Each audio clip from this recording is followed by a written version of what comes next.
오늘 하나님께서 우리에게 주신 말씀은 신약성경 로마서 1장 18절에서 25절까지 말씀입니다.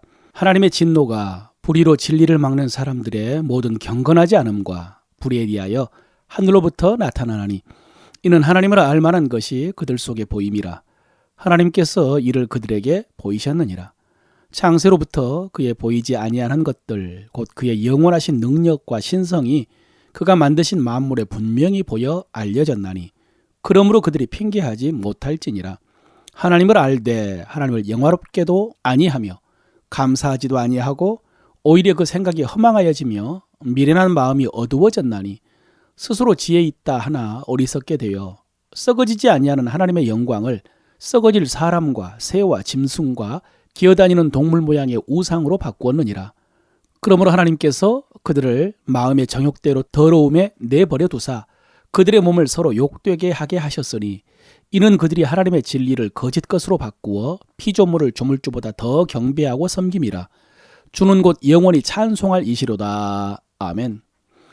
오늘도 하나님께서 이 말씀을 통해서 우리를 교훈하시고 책망하시고 바른 길로 인도해 주실 줄로 믿습니다. 어제 우리는 로마서 1장 16, 17절을 통해서 바울이 요한겔리온이라고 확신했던 복음의 내용에 대해서 살펴보았습니다. 바울이 확신하는 복음은 먼저 하나님의 구원 방법이었습니다. 하나님께서 우리를 어떻게 구원하시길래 복음 요한겔리온이라고 했느냐? 바울은 하나님께서 우리를 구원하실 때에 우리의 의가 아니고 하나님의 의로 구원하시기 때문에 그것을 복음이라고 했습니다. 그렇습니다. 여러분, 하나님은 우리의 의가 아니고 하나님의 의로 우리를 구원하십니다. 그래서 우리가 하나님 앞에 갔을 때 하나님께서는 우리에게 의를 요구하지 않으십니다.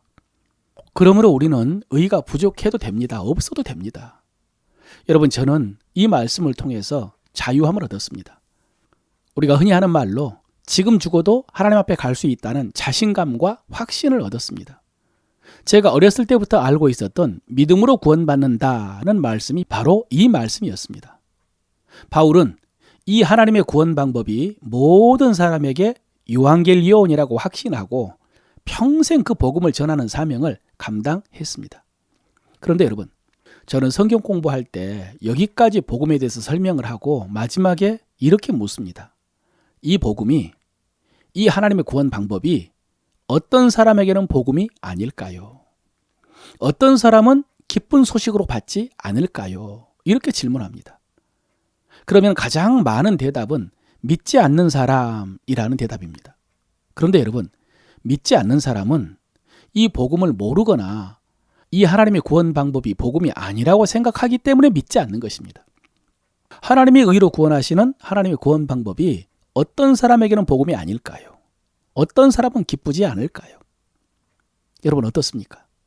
정답은 자기 의로 구원받을 수 있다고 생각하는 사람입니다. 그 사람은 하나님께서 하나님의 의로 구원하신다는 소식을 싫어하고 부당하게 생각하고 억울해할 것입니다. 이론적으로, 논리적으로 그렇습니다. 그런데 문제는 기록된 바 의인은 없나니 하나도 없으며 라는 말씀입니다. 자기 의로 하나님 앞에 갈 수 있는 사람은 한 사람도 없다는 것입니다. 그러므로 하나님의 의로 구원하시는 하나님의 구원 방법은 모든 사람에게 복음입니다. 여러분, 이것이 바울이 로마서의 서론에서 말한 복음의 내용이고 확신이고 논리입니다.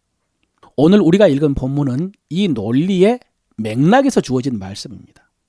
오늘 바울은 이방인의 죄에 대해서 말합니다. 여러분, 잠깐 로마서의 배경을 설명하자면은 바울은 지금 로마 교회 방문을 앞두고 이 편지를 쓰고 있습니다.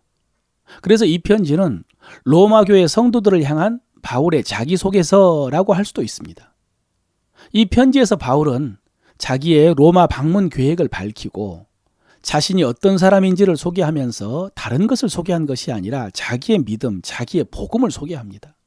처음에 말씀드린 것처럼 자기가 하루라도 빨리 로마에 가서 이런 자기 복음의 은혜를 나누려고 하는데 지금은 예루살렘에 먼저 다녀와야 되기 때문에 먼저 편지로 자기의 복음을 전한 것입니다.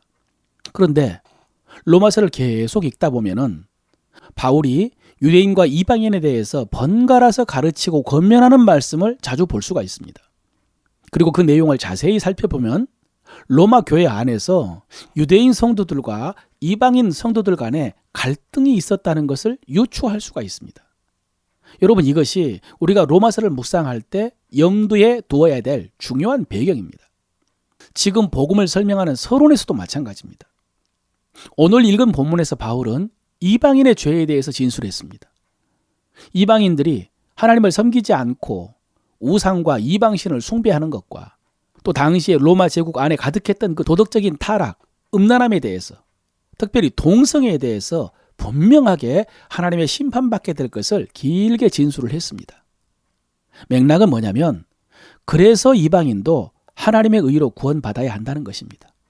그래서 하나님의 의로 구원하시는 하나님의 구원 방법이 이방인들에게도 복음이라는 것입니다. 그리고 2장에 가면은 이번에는 유대인의 죄에 대해서 진술을 합니다. 더 길게, 더 자세히. 유대인들이 하나님을 알고 율법을 잘 지킨다고 하지만은 사실은 똑같다는 것입니다. 그들의 은밀한 죄를 고발하면서 유대인들도 단 한 사람도 율법을 지켜서 만든 자기의 의로 구원받을 수 없고, 그래서 예수 그리스도께서 십자가에서 만드시고 하나님께서 믿는 자에게 주시는 하나님의 의가 필요하다라고 진술을 합니다. 그래서 여러분, 오늘 이방인의 죄에 대해서 하나하나 살펴보지 않더라도 맥락을 통해서 오늘 우리에게 주시는 하나님의 말씀이 있습니다. 그것은 뭐냐면, 우리의 복음이 모든 사람에게 복음이라는 확신을 가지라는 것입니다. 모든 사람에게 한 사람도 예외 없이 우리의 복음은 그들에게도 복음입니다. 우리가 주변 사람들에게 복음을 전해야 되는데 그 사람들이 어떻게 생각할지, 또 어떻게 반응할지, 거부하거나 반발하지 않을지 염려를 하지만, 또 어떤 사람들은 다른 종교를 믿을 수가 있고, 또 어떤 사람은 종교인들보다 인품이나 삶이 더 훌륭할 수 있지만은 그 어떤 사람도 예수 그리스도의 복음이 필요 없는 사람은 없다는 확신을 가지라는 말씀입니다. 물론 그렇다고 무례하게 다른 종교를 비판하고 공격하며 복음 전달하는 말씀은 아닙니다. 우리의 복음에 대해서 확신을 가지라는 말씀입니다. 그래서 여러분, 3일 연속 말씀드립니다마는 기도하시기 바랍니다. 복음 전하기 위해서 기도하시기 바랍니다. 여러분이 기도할 때에 항상 기억하며 기도하는 불신자가 있으시길 바랍니다. 그리고 그들에게 자연스럽게 복음 전할 수 있는 기회와 방법을 찾으시길 바랍니다. 바울의 표현처럼요, 어떻게 하든지 간절히 할 수 있는 대로 그렇게 원하면서 노력하시기를 바랍니다. 남은 시간에 오늘 바울이 지적하는 이방인들의 죄에 대한 말씀을 살펴보면은 바울은 가장 먼저 하나님의 진노를 말했습니다. 하나님의 진노가 불의로 진리를 막는 사람들의 모든 경건하지 않음과 불의에 대하여 하늘로부터 나타난다라고 했습니다. 이방인들에 대한 경고입니다. 여러분, 그들이 지금 하나님을 섬기지 않고 이방신을 섬기고 있는데, 그리고 하나님께서 금하신 온갖 죄를 짓고 타락했는데, 자기들은 유대인들처럼 하나님을 알 수 있는 기회가 없어서 하나님을 섬기지 못했다고, 자기들은 하나님의 법을 알지 못했다고, 그러니 하나님께 심판받는 것은 부당하다, 이럴 수 없다는 것입니다. 비록 율법을 받은 유대인들처럼 하나님을 알 수는 없지만 하나님께서 하나님을 알 만한 것을 보여주셨다는 것이죠. 하나님이 만드신 만물 속에 하나님의 능력과 하나님의 신성이 분명히 보여 알려졌다는 것입니다. 여러분, 이것을 신학적인 용어로 일반 계시라고 합니다. 특별 계시인 성경이나 선지자들이나 꿈이나 환상이 아니더라도 자연 속에서 계시하신 그 일반 계시를 통해서도 얼마든지 하나님을 알 수 있기 때문에 그들은 핑계치 못한다라고 하셨습니다. 그래서 사람들이 흔히 이순신 장군이나 세종대왕을 언급하면서 과거에 복음을 알지 못하고 죽은 위인들의 구원에 대해서 질문을 하는 경우가 있는데, 그런 분들에 대한 판단은 하나님께서 공의롭게 하실 거라는 거죠. 그러니 아무리 훌륭한 분들이라도 예수를 믿지 않았으니 지옥에 간다거나, 반대로 성인이라고 부를 수 있을 정도로 위대한 분들이니까 천국에 갔다라고 주장할 필요는 없습니다.